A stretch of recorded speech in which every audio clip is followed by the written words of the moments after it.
महाभारत में तो एक संवाद आता है। महाभारत के अंदर पांडवों ने जब यज्ञ करा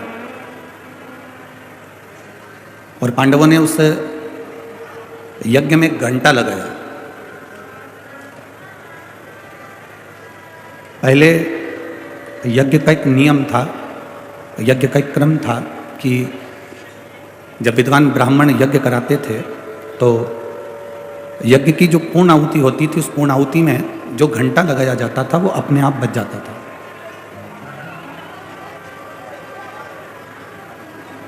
वो घंटा अपने आप पूर्ण आहुति में बज जाता था। उसको बजाया नहीं जाता था, कोई उसको बजाता नहीं था, वो घंटा अपने आप बज जाता। बस ब्राह्मणों ने पूर्णाहुति करी और वो घंटा बजा। अब पांडवों ने जो यज्ञ करा, पांडवों ने जो यज्ञ करा उसमें जो घंटा लगा था वो घंटा नहीं बजा। बहुत ध्यान देना कथा की ओर।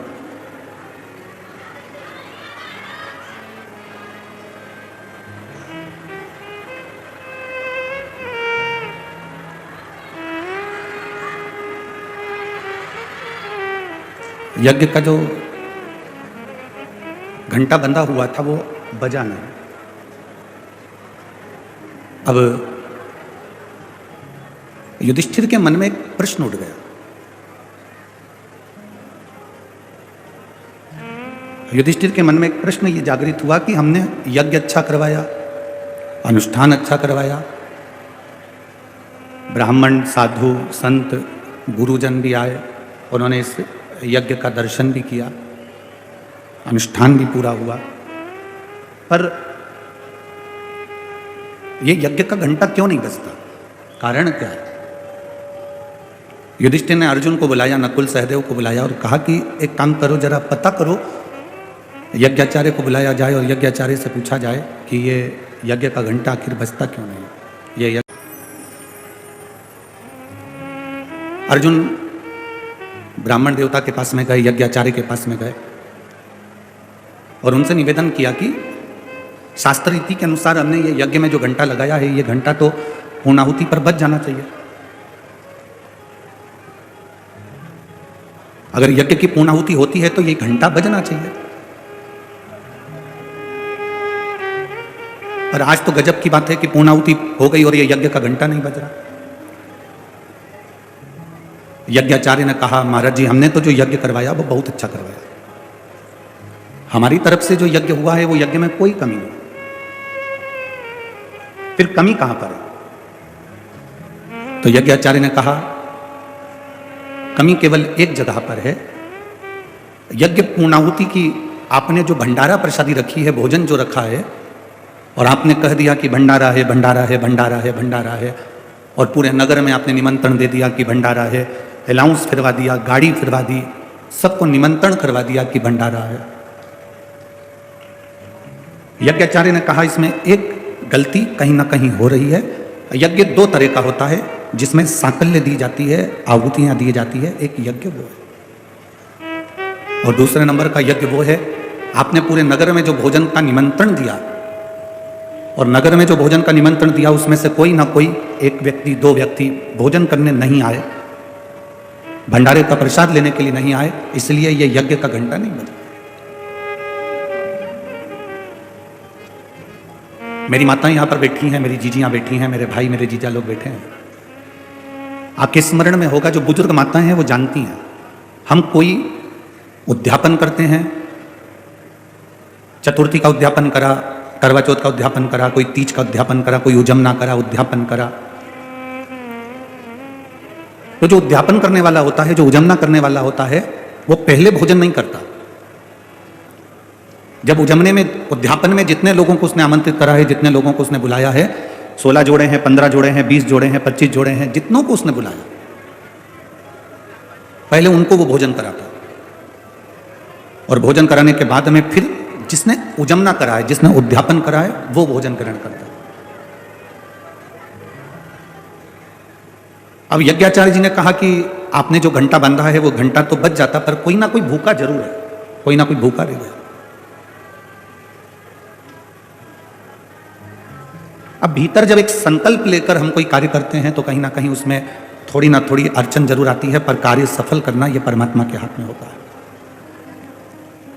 युधिष्ठिर ने अर्जुन से कहा, जरा पता करो कि अपने नगर में कौन भूखा है, भंडारे का भोजन करने के लिए कौन नहीं आया, जरा मालूम करा जाए कि कौन रह गया, पता करो जरा कौन भूखा रह गया।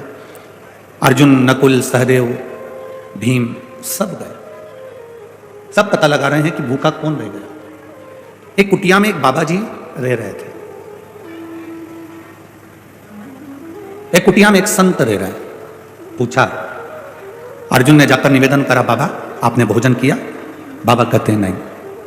इतना बड़ा यज्ञ युधिष्ठिर ने करवाया और आपने भंडारा का भोजन नहीं करा? नहीं। क्यों? आप भोजन क्यों नहीं करते? आप भोजन करने क्यों नहीं जाते?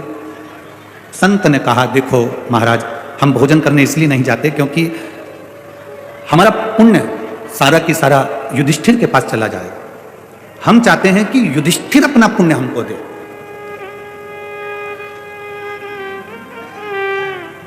जिसने अपनी जिंदगी में 1000 अश्वमेध यज्ञ करे हों, हम उसके घर में भोजन कर सकते हैं।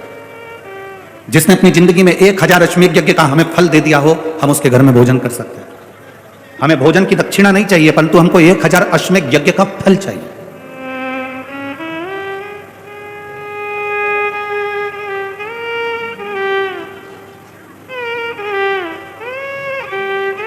हमें 1000 अश्वमेध यज्ञ का जो संकल्प का फल दे दे कि हमने 1000 अश्वमेध यज्ञ करे हैं और हमने आपको 1000 अश्वमेध यज्ञ का फल दिया, तो हम भोजन करने को तैयार। इतने में अर्जुन ने कहा, बाबा हमने हमारी जिंदगी का पहला अश्वमेध यज्ञ करा है, आप इसका फल ले लो।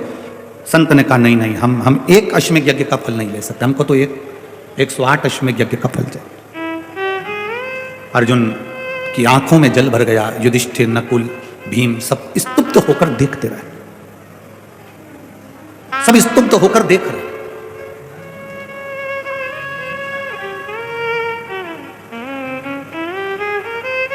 अर्जुन वापिस रथ लेकर युधिष्ठिर के पास में गए तो युधिष्ठिर ने कहा कि हमारे पास में 108 अश्वमेध यज्ञ का पुण्य नहीं है, हमारे पास में 108 अश्वमेध यज्ञ का पुण्य नहीं है, नहीं तो हम उस संत को दे देते और अपने घर में भोजन करा देते। अब करें तो करें क्या?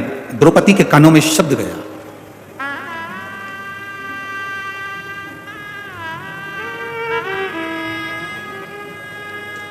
दुनिया के लोग भले स्त्री को, नारी को, दुनिया के लोग भले स्त्री को, नारी को अशुद्ध मानते हो, कह देते हो कि नारी, कई लोग स्त्री के ऊपर, नारी के ऊपर कमेंट्स कर देते हैं, शब्दों की बाण कर देते हैं, शब्दों पर शब्द कर देते हैं।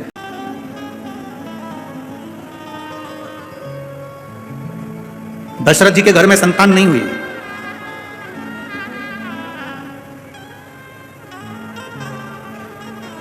गुरु बाबा को बुलाया गया। गुरु बाबा से कहा कि बाबा वशिष्ठ को बुलाकर, गुरु बाबा को बुलाकर कहा गया कि मेरे घर में औलाद नहीं। बाबा ने कहा, कोई शिव का भक्त आए और पुत्र कामेष्टि यज्ञ करवाए, कोई शिव का भक्त आए और पुत्र कामेष्टि यज्ञ करवाए तो तुम्हारे घर में औलाद होने में देरी नहीं लगेगी। मेरी 3 धर्मपत्नियां, कौशल्या, केकई, सुमित्रा, मेरी 3 धर्मपत्नियां होने के बाद भी मेरे घर में औलाद नहीं, तो कोई शिव का भक्त आए और पुत्र कामेष्टि यज्ञ करवाए। वशिष्ठ बाबा ने तो कह दिया, दशरथ जी के कानों में शब्द पड़ गया, पर वशिष्ठ बाबा से दशरथ जी ने हाथ जोड़कर निवेदन करा कि आप ढूंढो कि यज्ञ कौन कराएगा।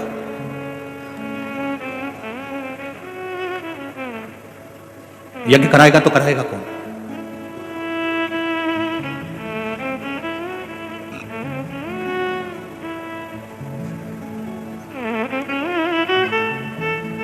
इतना विशाल यज्ञ संतान की प्राप्ति के लिए, पुत्र की प्राप्ति के लिए, इस यज्ञ को कौन करा सकता है? तब वशिष्ठ बाबा ध्यान लगाकर बैठे थे कि इस यज्ञ को कोई शंकर का भक्त कराए। कि माता जी से पूछा गया, वशिष्ठ बाबा ने उनसे पूछा, यज्ञ ऐसा ब्राह्मण हो बताओ जो शंकर की भक्ति में डूबा रहता हो, शिव तत्व में डूबा रहता हो, क्योंकि ये पुत्र कामेष्टि यज्ञ, संतान की प्राप्ति का यज्ञ केवल एक कर सकता है और वो शंकर का कोई भक्त कर सकता है। वशिष्ठ बाबा ने दशरथ जी की माता जी से कहा कि शिव भक्त कौन मिल सकता है? इंदुमती के स्मरण में आया, मेरे विदर्भ में जो शंकर की भक्ति में हर तरफ डूबे रहते हैं, वो केवल एक श्रृंगी ऋषि है।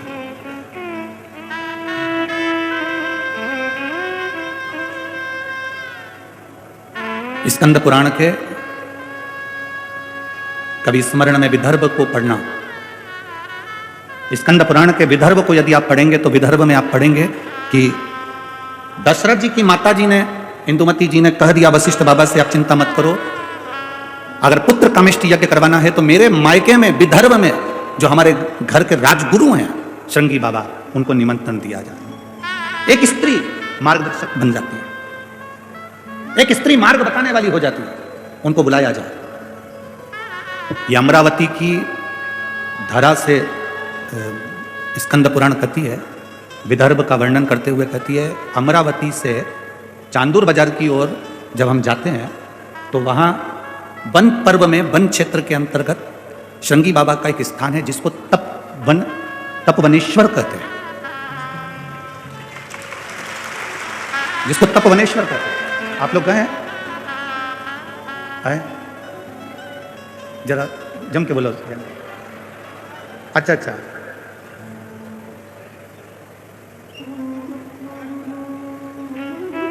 हमारे विधायक जी और सांसद जी कह रहे हैं क्षेत्र के अंतर्गत ही है तपवनेश्वर। आप लोगों में से कितने लोग हैं? बहुत बहुत धन्यवाद, आपके चरणों को नमन जो आप तपवनेश्वर का दर्शन करें, जहां स्वयं संत साधु तपस्वी साधक उपासक तप करते हैं।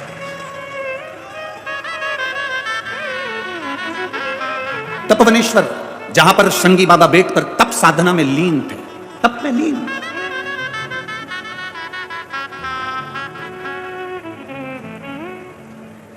और दशरथ जी की माता जी ने खबर करवाई अपने पीहर में, दशरथ जी के ननिहाल में, कि दशरथ जी को पुत्र कामेष्टि यज्ञ करना है और आप श्रृंगी बाबा से जाकर निवेदन करो। श्रृंगी बाबा उस समय पर तप मुद्रा में लगे हुए थे, बैठे गुफा के अंदर भजन में लीन थे। जब कोई राजकीय कार्य होता था तो श्रृंगी बाबा निकलकर उस गुफा से आते थे और विदर्भ राज के पास में बैठकर उनको ज्ञान दिया करते थे। संत साधु गुरुजन का एक काम है, जब राज सिंहासन को तुम्हारी जरूरत पड़ती है तब राज सिंहासन पर जाकर आप अपने ज्ञान को, अपने उद्बोधन को, अपनी समझ को जरूर देना चाहिए। पर जब राज सत्ता को अपनी जरूरत नहीं है, उस समय पर बैठकर केवल भगवान शंकर का भजन करो, राम का भजन करो, कृष्ण का भजन करो, शिव का भजन करो। फिर राज सत्ता की ओर जाना उत्तमता नहीं है। अब खबर कराई इंदुमती जी ने और खबर पहुंची विदर्भ राज के पास में। सुंदर कौंडन्यपुर में खबर जाती है और वहां पर खबर मिलते ही विदर्भ राज ने जाकर निवेदन करा श्रृंगी बाबा से, मेरी बहन का बेटा यज्ञ कर रहा है और आप जाकर यज्ञ पूर्ण करवाओ क्योंकि उनको संतान की प्राप्ति चाहिए। श्रृंगी बाबा ने कहा कि पुत्र प्राप्ति के लिए, संतान प्राप्ति के लिए, और मैं जाऊं, मुझे ही क्यों आमंत्रित करा? तो शिव महापुराण की कथा कहती है, कोई शंकर का भजन करने वाला, कोई शंकर की आराधना करने वाला, कोई शंकर की उपासना करने वाला, कोई शंकर के ऊपर एक लोटा जल चढ़ाने वाले का दर्शन मात्र भी अगर हो जाता है तो जो कामना हम करते हैं वो कामना हमारी पूर्ण हो जाती है। ये शिव तत्व की कथा है, ये शिव महापुराण की कथा कह रही है, शिव तत्व कह रहा है। तपवनेश्वर में जाकर श्रृंगी बाबा को विदर्भ राज ने निमंत्रण भेजा, और निमंत्रण भेजा तो तपवनेश्वर के श्रृंगी बाबा आए। राजा से पूछा क्या बात है? दशरथ जी पुत्र कामेष्टि यज्ञ करना चाहते हैं, आप उस यज्ञ को पूर्ण कराओ। श्रृंगी बाबा ने मना कर दिया, श्रृंगी ऋषि ने मना कर दिया। श्रृंगी बाबा बोले मैं नहीं जा सकता, मेरी तप साधना छूटती है, मेरा भजन छूटता है, मेरा कीर्तन छूटता है, मेरा स्मरण छूटता है, मैं नहीं जा सकता, मैं नहीं जाऊंगा। जैसे ही निवेदन किया, श्रृंगी बाबा ने मना करा और जाकर तपवनेश्वर में बैठ गए, तप करने वापस गुफा में प्रवेश कर गए। तब जैसे ही गुफा में प्रवेश कर तप करने में लीन थे, श्रृंगी बाबा का एक नियम पक्का था कि रोज पार्थिव शिवलिंग का निर्माण करना, उसकी पूजन करना, उसकी आराधना करना। आज पार्थिव शिवलिंग का निर्माण श्रृंगी बाबा बस कर ही रहे थे, आधा शिवलिंग का निर्माण हुआ था, पूर्ण तरह से गोल शिवलिंग बना ही नहीं था, केवल हाथ का स्पर्श किया गया था। इतनी देर में तो देवाधिदेव महादेव प्रकट हो गए श्रृंगी बाबा के सामने। देवाधिदेव महादेव प्रकट हुए और देवाधिदेव महादेव प्रकट होकर तुरंत उसी समय पर बोले श्रृंगी ऋषि से, हे श्रृंगी बाबा, अयोध्या के राजा दशरथ जी यज्ञ करवाना चाहते हैं, आप पुत्र कामेष्टि यज्ञ करवाइए, क्योंकि भगवान नारायण पृथ्वी पर अवतरण होना चाहते हैं, इसलिए अवध में राम आने चाहते हैं। आप करवाओ यज्ञ। आधा शिवलिंग का निर्माण हुआ था, इसलिए आप लोग अगर तपवनेश्वर गए हो, हम तो आज तक नहीं गए, अगर आप लोग तपवनेश्वर गए हो, हम नहीं जा पाए, हम तो कहेंगे सांसद महोदय जी से, विधायक जी से अगर नज़दीक में हो तो एक बार बाबा के दर्शन अवश्य कराएं, जिससे हमारी भी जिंदगी सार्थक हो, जीवन की सार्थक हो। ऐसी पवित्र भूमि, जिस भूमि से शृंगी ऋषि यज्ञ कराने के लिए अयोध्या में जाते हैं, अवधपुरी में जाते हैं, इतनी पवित्र भूमि से, विदर्भ की इस धारा से शृंगी ऋषि जाकर जो यज्ञ कराते हैं, राम जी को लाने के लिए पुत्र कामेष्टि यज्ञ करवाते हैं, वो शृंगी ऋषि की पवित्र भूमि का दर्शन हो, इससे बढ़कर सुख क्या हो सकता है। तपवनेश्वर हम नहीं गए, परंतु स्कंद पुराण कर रही है, वहां पर जो शिवलिंग होगा वो पूर्ण तरह से गोल नहीं होगा, शास्त्र में लिखा है। क्यों? उसका कारण यह है कि शृंगी बाबा शिवलिंग का निर्माण कर रहे थे और इतनी देर में शंकर भगवान प्रकट हो गए, उन्होंने कह दिया आपको इसी क्षण अवध के लिए जाना पड़ेगा, अयोध्या के लिए जाना पड़ेगा। तो वो दोनों हाथ लगा हुआ शिवलिंग का भाग छोड़कर, अर्थात त्रिकोणा भाग कह सकते हैं, त्रिकोणी ऐसा भाग छोड़कर पूर्ण तरह से शिवलिंग नहीं बना पाए, और त्रिकोणी भाग छोड़कर शृंगी बाबा विदर्भ राज से आज्ञा लेकर, उनको कहकर, उनको निवेदन कर कर कि अब मैं आपकी बहन के घर जा रहा हूं यज्ञ कराने के लिए, और अवधपुरी में पहुंचे और उन्होंने यज्ञ करवाना प्रारंभ करा। जो यज्ञ करवाया, खीर का कटोरा आया,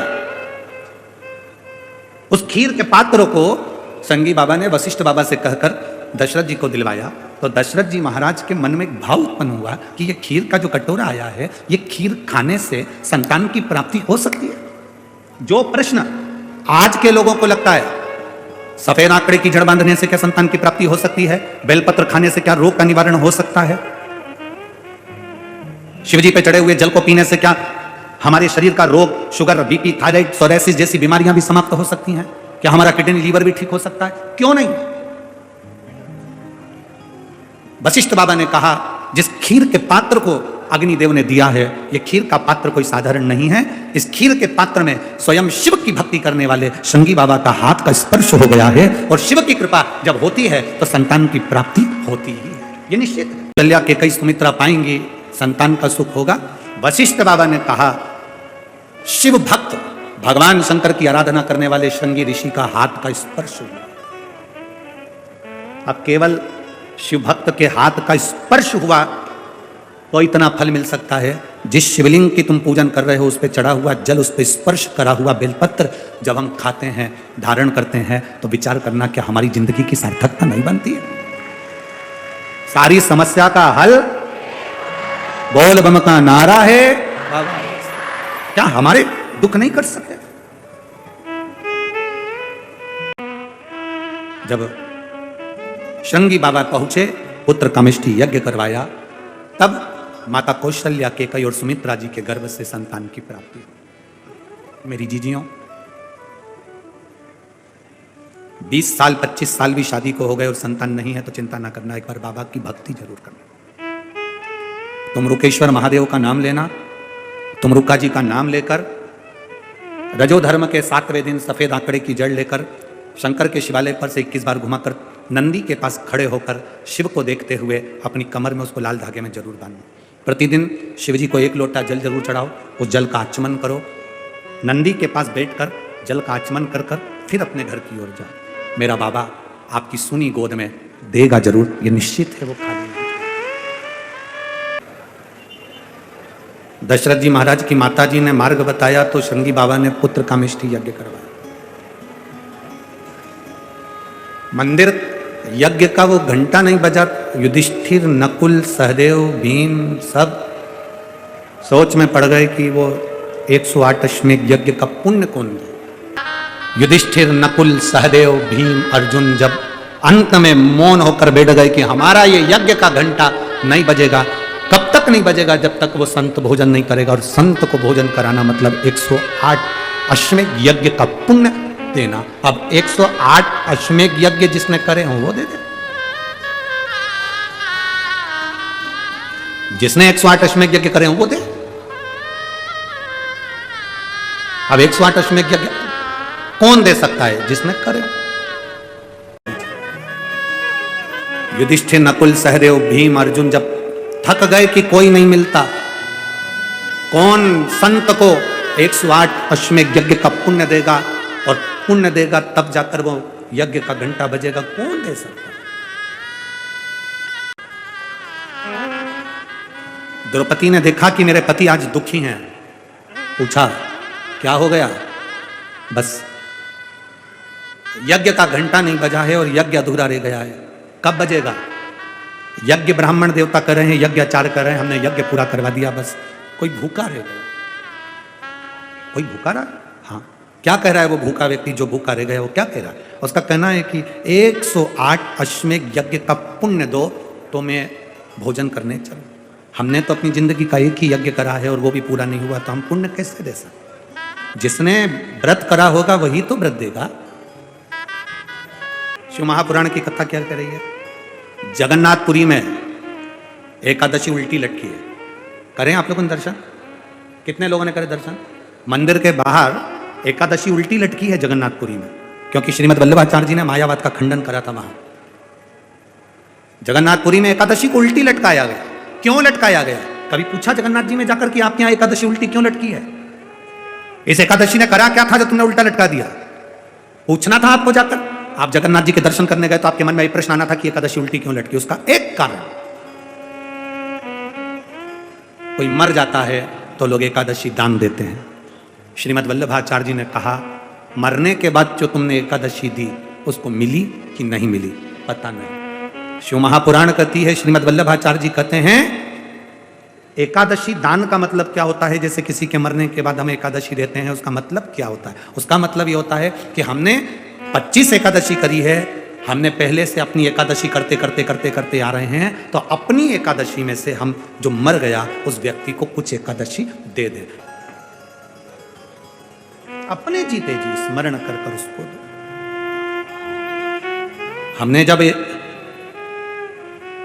108 अश्वमेध यज्ञ करे ही नहीं तो हम दान कहां से दे दें? हम कैसे दे सकते हैं? द्रौपदी ने कहा तुम चिंता मत करो, मैं चलती हूं, संत को मना कर लेकर आती हूं। अब बुद्धि देखिए और विवेक देखिए। आपका चलकर शंकर के मंदिर तक जाना देखिए, आपका पैदल चलकर शिव महापुराण तक आना देखिए। द्रौपदी पूछ रही है 108 अश्वमेध यज्ञ का पुण्य? हाँ, 108 अश्वमेध यज्ञ का पुण्य। ठीक है। द्रौपदी ने कहा अब आप मेरे साथ में चलो, उस संत के दरवाजे तक मुझे लेकर चलो, उस गुरु के दरवाजे तक लेकर चलो, उस बाबा के दरवाजे तक लेकर चलो जिसने भोजन नहीं किया। चलो उसके द्वार, उसके दरवाजे पर हम चलते हैं। दासियां पादुका लेकर आई, दासियां चप्पल लेकर आई, दासियां पांव की मोजड़ी जूतियां लेकर आई। द्रौपदी ने उन पादुका को नहीं पहना, द्रौपदी ने उस चप्पल को नहीं पहना, द्रौपदी ने उस मोजड़ी को, उस जूतियों को, उन चप्पलों को नहीं पहना। द्रौपदी ने मना कर दिया, मैं ये चप्पल पहनकर उस संत के दरवाजे नहीं जाऊंगी, उस गुरु के दरवाजे नहीं जाऊंगी, उस बाबा के दरवाजे नहीं जाऊंगी, जो भोजन करने नहीं आ रहा है, मैं उसके दरवाजे चप्पल पहनकर नहीं जाऊंगी, मैं नहीं जाऊंगी चप्पल पहन। अब द्रौपदी चप्पल को छोड़ दी, पादुका को छोड़ दी, पांव की मोजड़ियों को छोड़ दिया, जूतियों को छोड़ दिया, और द्रौपदी पैदल, रथ लगाया गया, घोड़े जोते गए, बग्गियां लाई गई, द्रौपदी उस रथ पर भी चढ़कर नहीं गई, उस रथ पर भी द्रौपदी चढ़कर नहीं गई।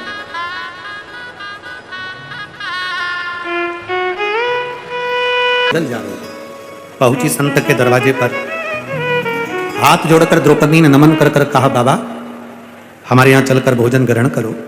बाबा ने कहा तेरे पतियों को कहा था द्रौपदी 108 अश्वमेध यज्ञ का पुण्य दोगे तो मैं भोजन करूंगा। द्रौपदी ने कहा बाबा हाथ में जल दीजिए, मैं 108 अश्वमेध यज्ञ का पुण्य आपको देती हूं।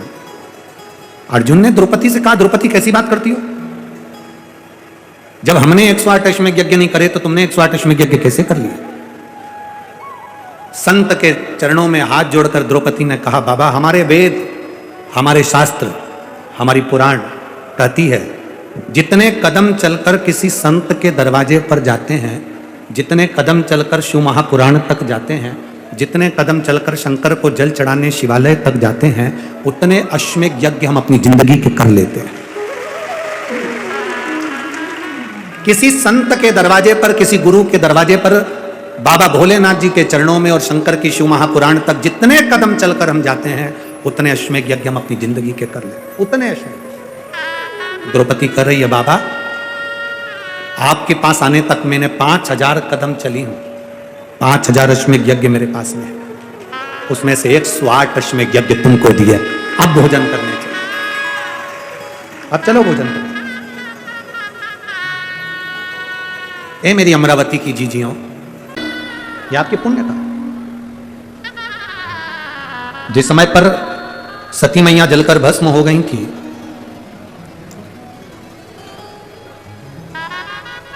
पार्वती माता के रूप में उनका जन्म हो गया था।